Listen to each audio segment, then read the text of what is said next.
Hoje eu fui desafiado a compartilhar algo com vocês. Já vou direto para o nosso assunto.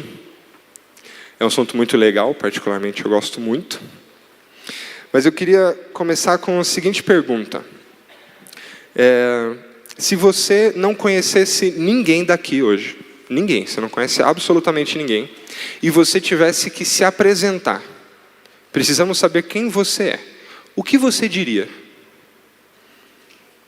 Pensa aí, 2 minutinhos. Você não conhece ninguém e ninguém te conhece. O que de você que é legal que as outras pessoas saibam? Eu preciso de alguém que queira falar isso. Você não pensou? Legal, hein? Vamos lá. Se alguém se voluntariar, vai ser mais fácil, que aí eu não vou entregar o microfone simplesmente para quem eu quiser. Quem pode se apresentar para nós aqui? Você pode? Olha aí. Temos uma. Por favor, fique em pé. Se apresente. Nossa, tá alto isso. O meu nome é Sofia, eu tenho 18 anos, eu moro em São Paulo. O nome da minha mãe é Andréia e o nome do meu pai é Vitor. E eu tenho 2 irmãos mais novos, a Luísa, que tem 10 anos, e o Diego, que tem 8. E eu me formei no ano passado na escola e estou fazendo cursinho e trabalhando. E eu quero fazer faculdade de audiovisual, por isso que eu estou fazendo cursinho, porque é difícil entrar.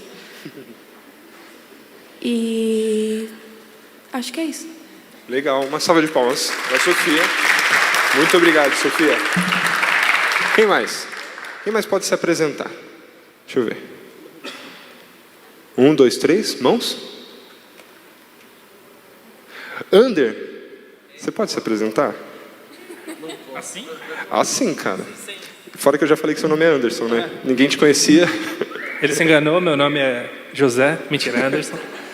Eu tenho alguns anos, não vou falar quanto porque não interessa. Sou formado em publicidade e propaganda. Audiovisual é bem legal, era a minha segunda opção, mas não deu, né? Porque a gente sabe como é. Eu estou na igreja há 6 anos já, sou casado com a Samara, que é linda, maravilhosa. E é isso, valeu, falou. Legal, uma salva de palmas para o Anderson. Mais um.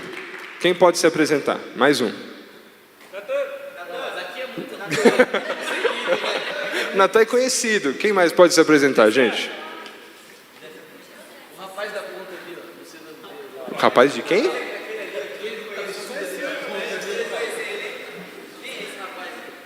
Se apresente você, que eu não conheço. Eu não conheço. Mais me conhece. Tá indo aonde, mano? Ousado. Meu nome é Thiago.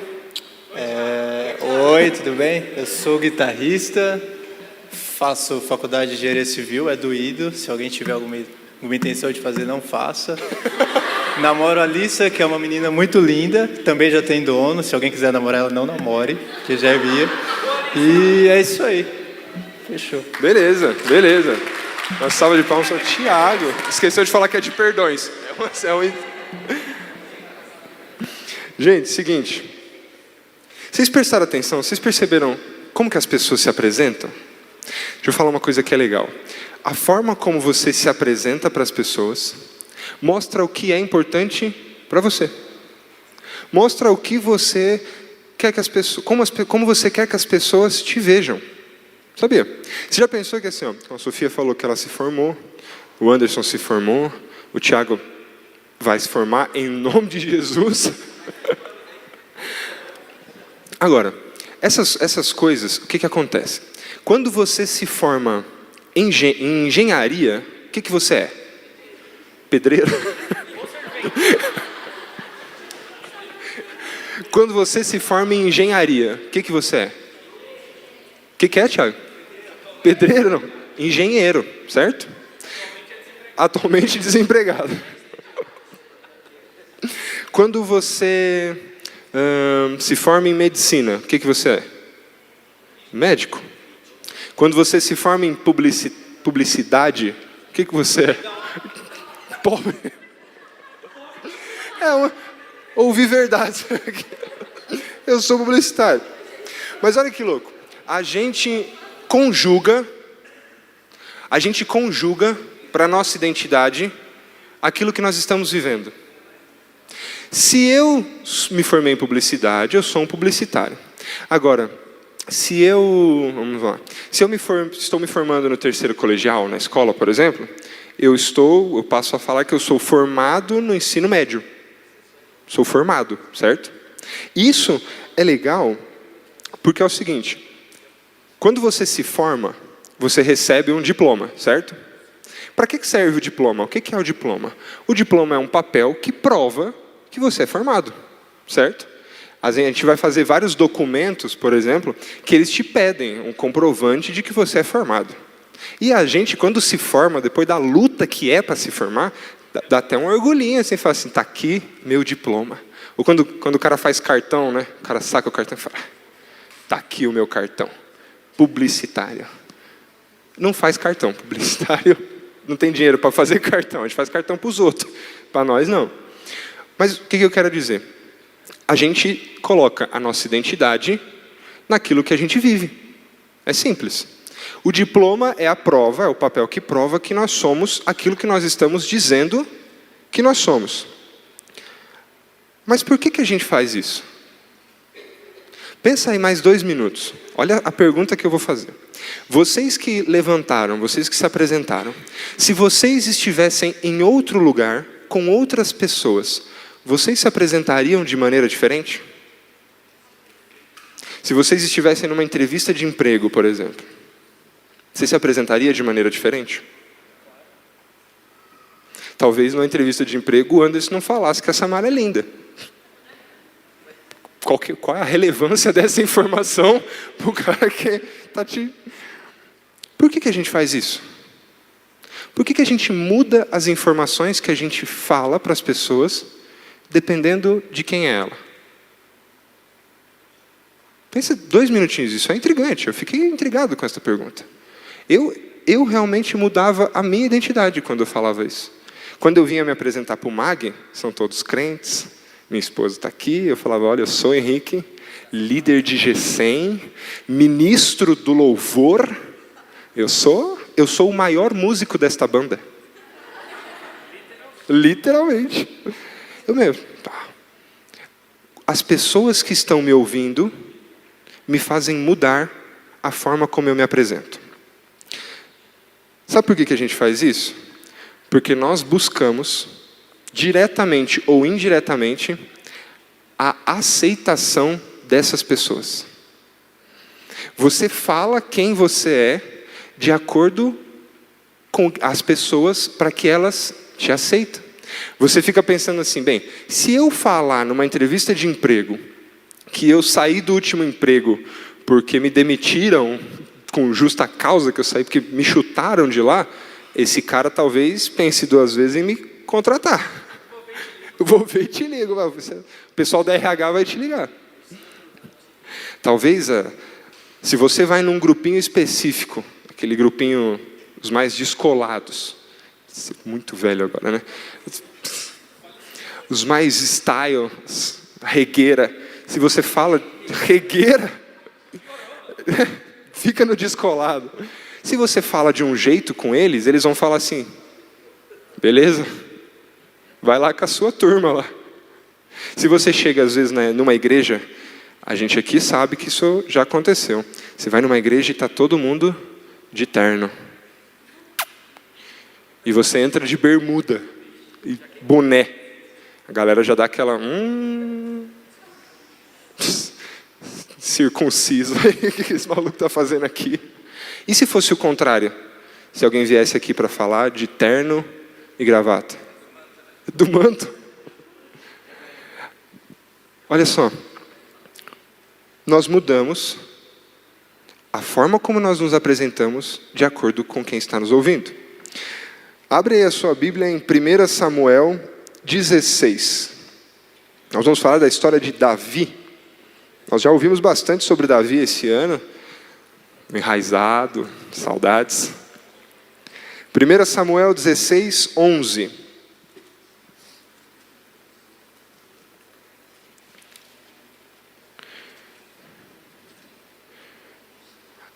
Nessa história é o seguinte, Israel pediu um rei, contextualizando, Israel pediu um rei, Deus mandou Saul, aí depois Saul se deu mal, e Deus fala assim para Samuel, Samuel, vai até a casa de Jessé, que eu vou ungir um novo rei. Um dos filhos de Jessé vai ser o rei que você vai ungir. Um dos filhos de Jessé. Aí quando ele chega lá, ele fala, aí Jessé, a gente veio fazer um sacrifício, chama os teus filhos que eu vou ungir eles para a gente fazer o sacrifício, beleza? Beleza. Aí Jessé vai e chama todos os filhos. Olha o que diz o versículo 11 aí, ó. Jessé chamou todos os filhos e o versículo 11 diz assim, então Samuel perguntou, são estes todos os seus filhos? Jessé respondeu, ainda tenho o mais novo, mas ele está no campo, tomando conta do rebanho. Mande chamá-lo, disse Samuel. Não nos sentaremos para comer enquanto ele não chegar. Olha que diálogo interessante. Jessé chamou todos os filhos, menos um. Jessé não chamou Davi. A história de Davi, ela começa com isso. 1 Samuel é quando a gente é apresentado a Davi. A gente conhece a história, ele vai ser ungido por Samuel para ser rei de Israel. Ele não assume o trono, mas ele é ungido rei. A Bíblia fala que o espírito que estava em Saul deixa Saul e o espírito do Senhor entra em Davi. Então, a partir daquele momento, espiritualmente, ele é rei de Israel. Só que Davi foi esquecido pelo pai. Jessé chamou todo mundo e não lembrou do filho caçula. Ao longo da história, Davi é apresentado a gente com por muitas outras identidades.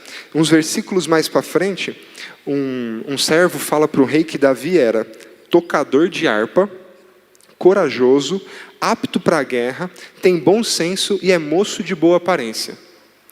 Olha que legal, o que eu estou querendo dizer? Esses textos, eles mostram quem Davi era aos olhos das outras pessoas. Qual era a identidade de Davi para as outras pessoas? Pelo pai, mais um filho. Pelos servos do rei, era um tocador de harpa, era corajoso, tinha boa aparência, era apto para a guerra. Davi tinha várias identidades. Top? Abre a sua Bíblia em outro livro, Gênesis 37. Gênesis 37.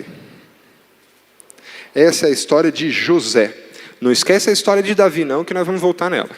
Mas essa que nós vamos ler agora é a história de José. Gênesis 37, versículo 2. Do versículo 2 até o versículo 4. Que diz assim. Essa é a história da família de Jacó. Quando José tinha 17 anos, pastoreava os rebanhos com os seus irmãos. Ajudava os filhos de Bila e os filhos de Zilpa, mulheres de seu pai. E contava ao pai a má fama deles.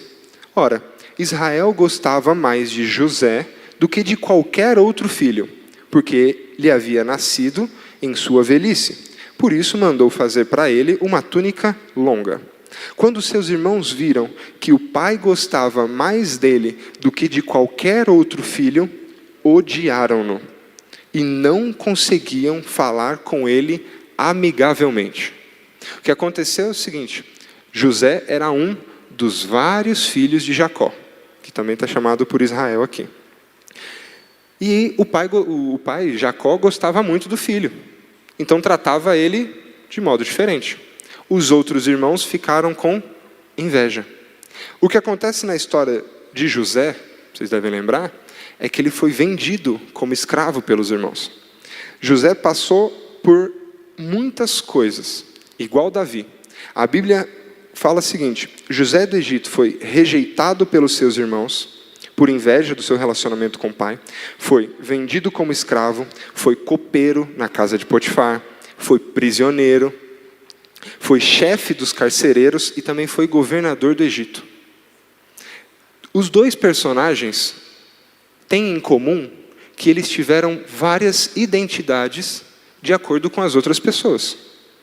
Se você perguntasse lá na época, do Egito. Quem era José?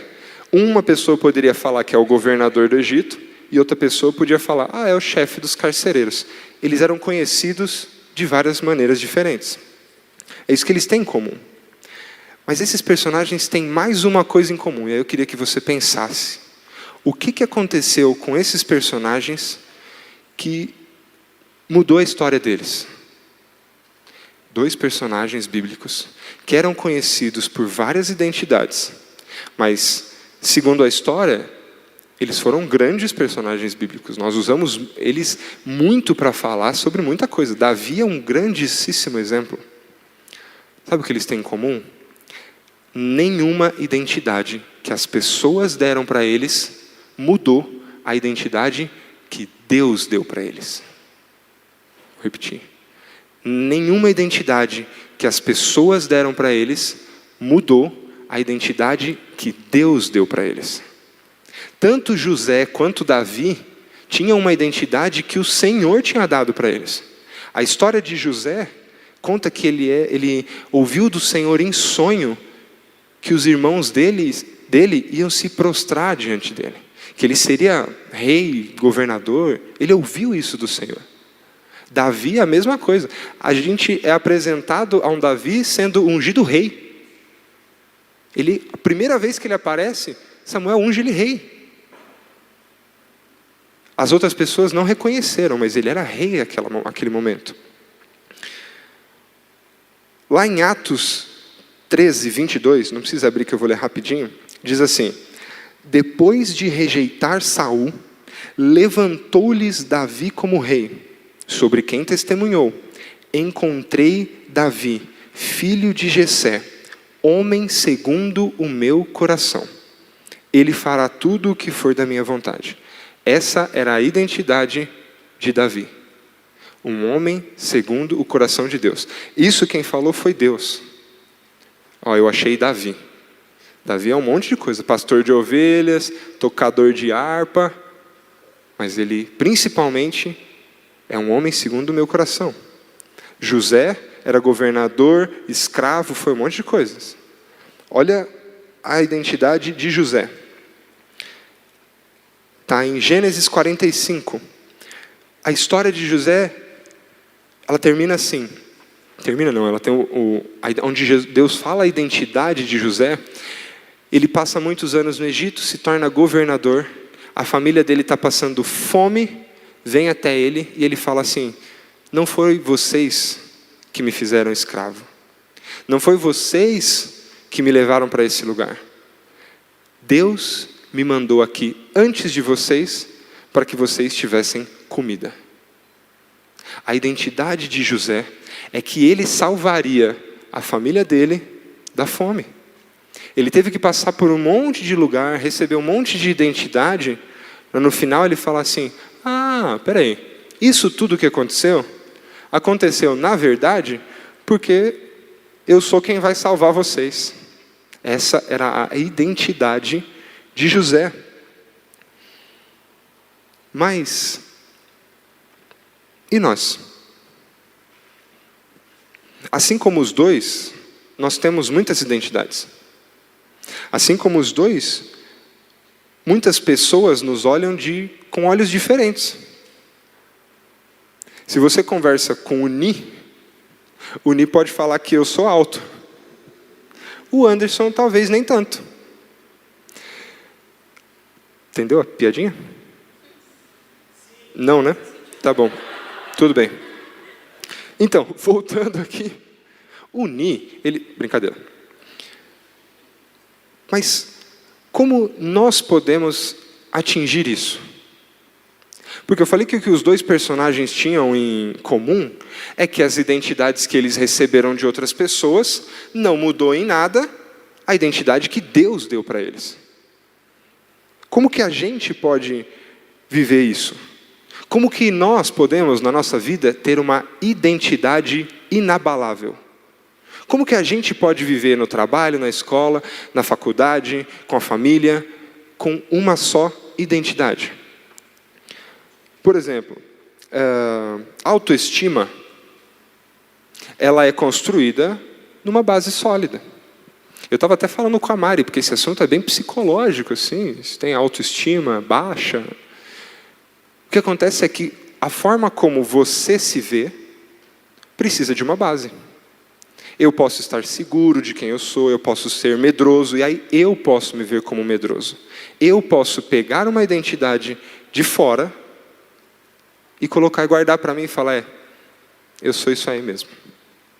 Isso pode acontecer com a gente. Mas como nós podemos ter uma identidade inabalável? Isso só é possível com uma relação profunda de amor com Deus. Ele foi quem criou a gente, Ele sabe quem nós somos. É bem estranho a gente falar sobre identidade, porque é muito casual para a gente falar assim, eu sou publicitário, eu sou o filho do Marcos, eu sou o esposo da Mari. Às vezes a gente tem até aqui, o Ni da Abá, Abá do Ni. Não tem outro Ni. Por que a gente fala que é Abá do Ni? Não tem outro Abá? Tem outro Henrique? Tem o Baldez, mas no caso, tudo bem? Não é o da Mari. Por isso que a gente faz, entendeu? Saiu meio pela culatra esse exemplo, mas tudo bem. Mas... é publicitário. Pensa muito rápido.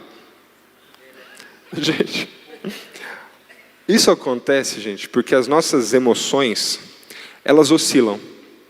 Quantos aqui já passaram por uma situação e ficaram tristes? Já ficou triste? Tem uma galera que está triste agora. Tipo.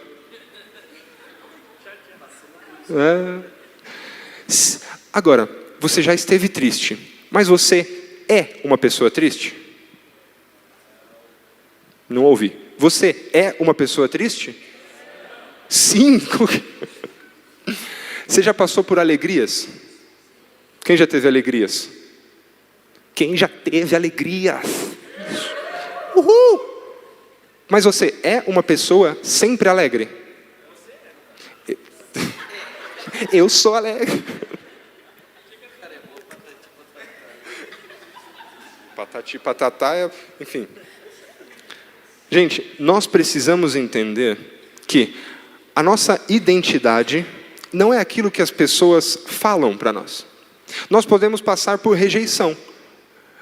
Eu posso falar que Davi foi rejeitado, porque Davi era filho de Jessé, e quando o profeta falou assim, ô Jessé, chama os seus filhos que eu vou ungir eles. Jessé falou, chama todo mundo lá, o Abinadab, chama o João, o Zé, e o Davi? O Davi está com as ovelhas, né? Deixa o Davi. Está ocupado, tadinho. Vai ficar tirar o rapaz do serviço. Foi rejeitado pelo pai. Mas a rejeição que ele sofreu, o esquecimento que ele sofreu, se tornou a identidade dele? Não se tornou. José, se eu sou José, eu chutava a cara dos meus irmãos quando eles aparecessem. Me vendeu como escravo, irmão. Peça rara. Vai achar um escravo desse tamanho? Baita escravo. Baita escravo também. Poxa, me vendeu como escravo? Eu ia pegar isso e ia falar, sai daqui, mano, vai passar fome até morrer, na verdade. Ainda me dá o que você tem. O que você trouxe aí? Me dá. José não deixou que a identidade que deram para ele se tornasse quem ele era.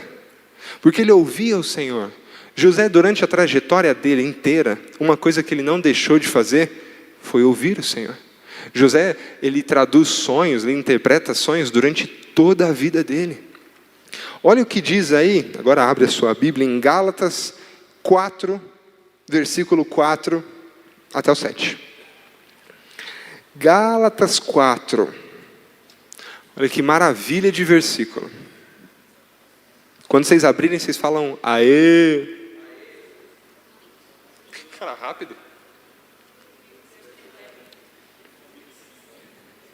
Gálatas 4:4. Posso ler? Não? Tá bom. É muito importante. Eu queria que você lesse esse versículo na sua Bíblia aí, no seu celular, se você tiver com a Bíblia no celular. Gálatas 4:4. Eu vou ler na NVT, aquela Bíblia do Acamp lá. Ainda não? Pera aí, vamos lá. Quer uma Bíblia? Você tá ganhando uma Bíblia? Ó, tá aí, tá bom. Gálatas 4:4. Vou ler. Mas, quando chegou o tempo certo, Deus enviou seu Filho, nascido de uma mulher e sob a lei.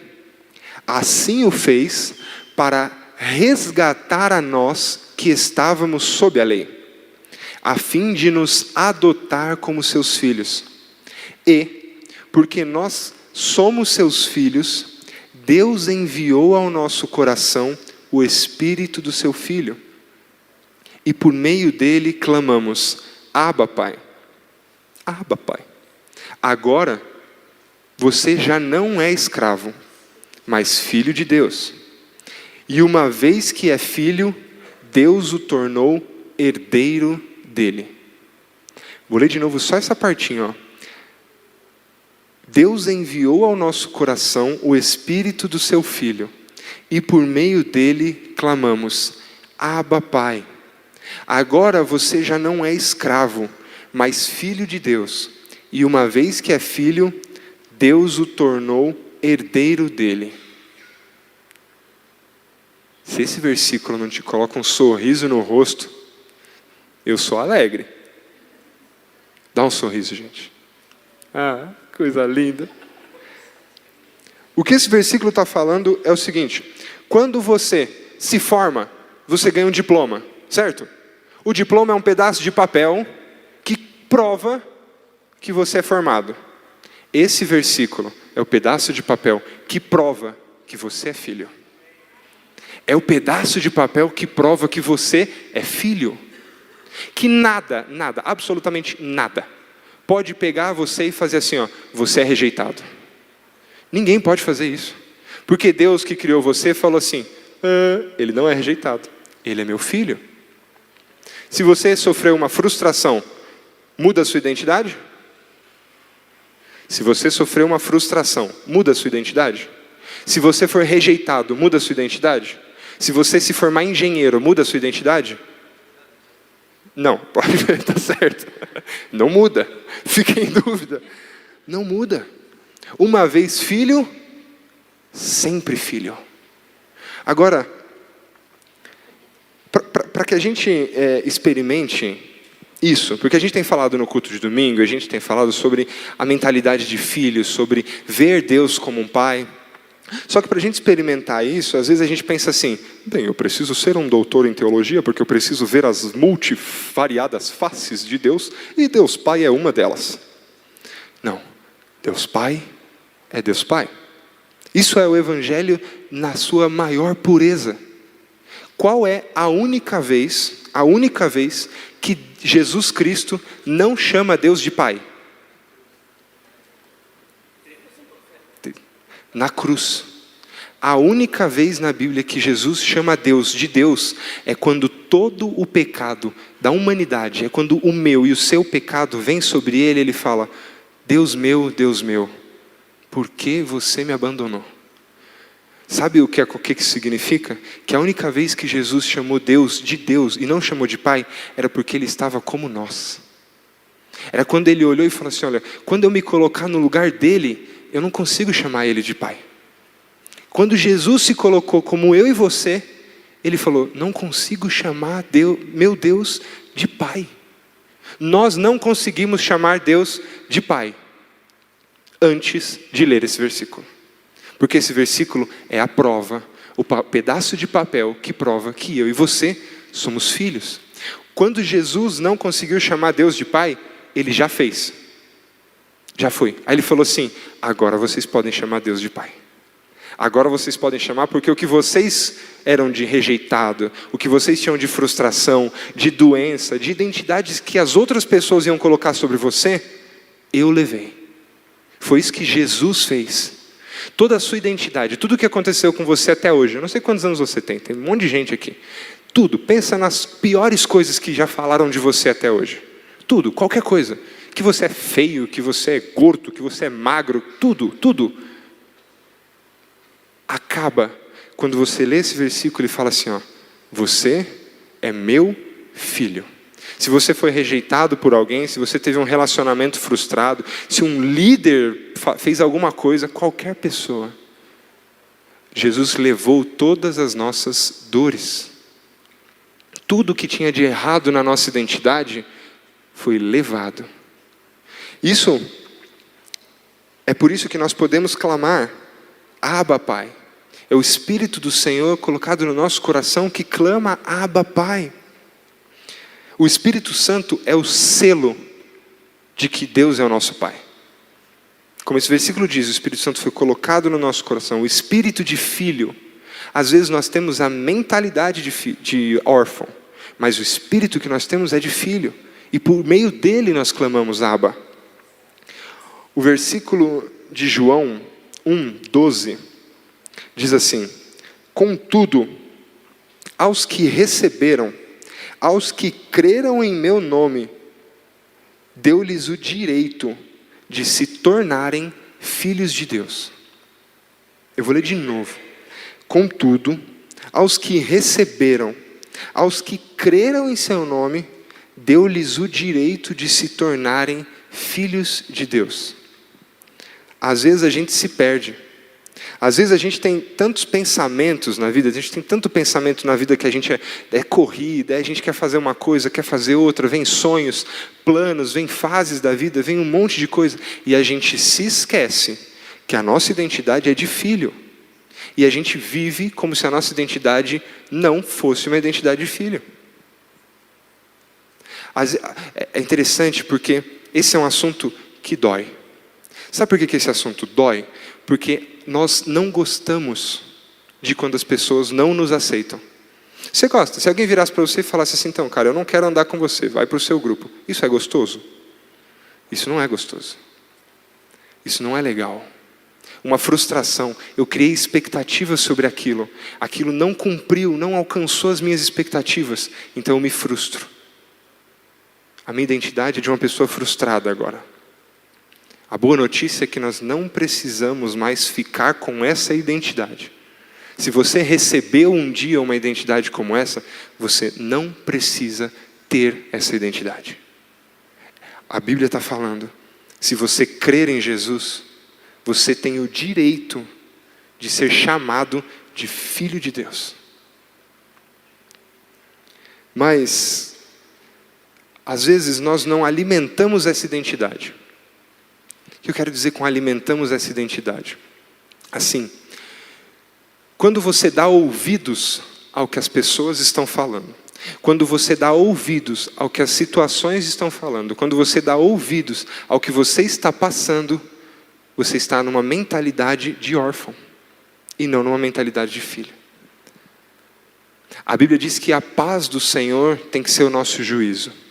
Às vezes a gente não tem paz e não deixa que a paz do Senhor invada o nosso coração. Porque a gente pega uma situação, aquela situação dói tanto que a gente fala assim, eu nunca mais vou conseguir sair disso. Eu fui rejeitado, eu nunca vou conseguir ser aceito.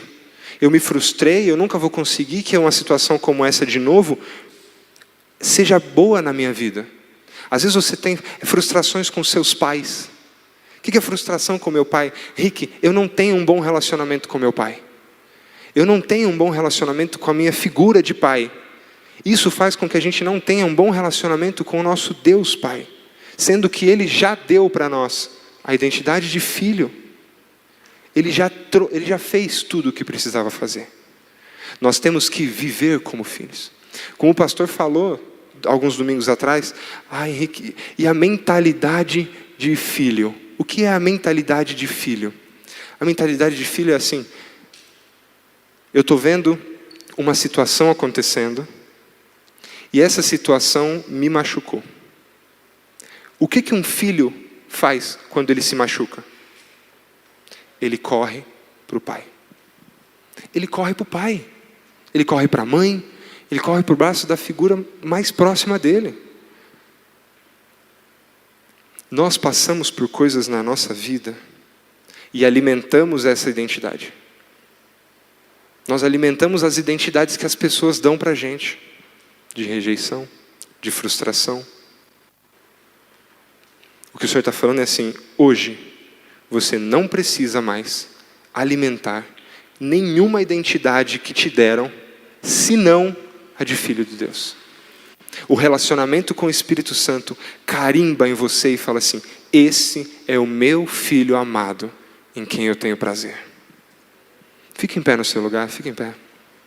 Quando nós ouvimos isso, quando nós ouvimos sobre rejeição, quando nós ouvimos sobre aceitação, a gente sempre pensa assim: ah, Rick, eu já passei por uma rejeição, mas hoje eu sou aceito. A minha família me ama, os meus amigos me amam, eu tenho muitos seguidores no Instagram, eu tenho muitos amigos no Facebook. Você já parou para pensar quantos amigos do seu Facebook são seus amigos na vida real? Sabe por que a maioria dos amigos do Facebook não são amigos na vida real? Porque alguns deles te olham com uma identidade que não é a sua. Nós temos pessoas que olham para a gente com a identidade que não é a nossa. E na maioria das vezes, em algumas vezes, nós nos olhamos com a identidade que não é a nossa. Nós nos olhamos dessa forma. A gente pega uma situação, como eu falei, e coloca dentro do nosso coração. Sabe qual é a solução para isso? Para essa mentalidade de órfão, para essa mentalidade que fala assim: Henrique, beleza, mas eu passei por essa rejeição aqui, eu não vou conseguir sair disso aqui. Não vou. Como é que eu vou ter intimidade com uma outra pessoa, se quando eu dei intimidade para uma pessoa, ela me destruiu, ela brincou comigo, ela falou que faria uma coisa e não fez, ela falou que me amaria e não me amaria, ela falou que me aceitaria, mas não me aceitou. Ela falou que eu podia fazer parte do clubinho dela, mas não me deixou fazer. Ela falou que nós seríamos amigos, mas nós não fomos. Ela falou que eu passaria por coisas boas, e eu não passei. Ela falou que seria bom para mim, mas não foi. O que eu faço, Rick, para eu poder sair disso, para eu poder desbloquear isso na minha vida? Arrependimento. Quando uma pessoa dá uma identidade para você, ela está tentando fazer isso. Tentando. Nós precisamos aceitar? Nós temos que aceitar as identidades que dão para a gente? As pessoas podem tentar colocar identidade na nossa vida. Nós não podemos aceitar. Feche seus olhos, vamos fazer uma oração. Eu queria orar com vocês sobre isso. Sobre arrependimento.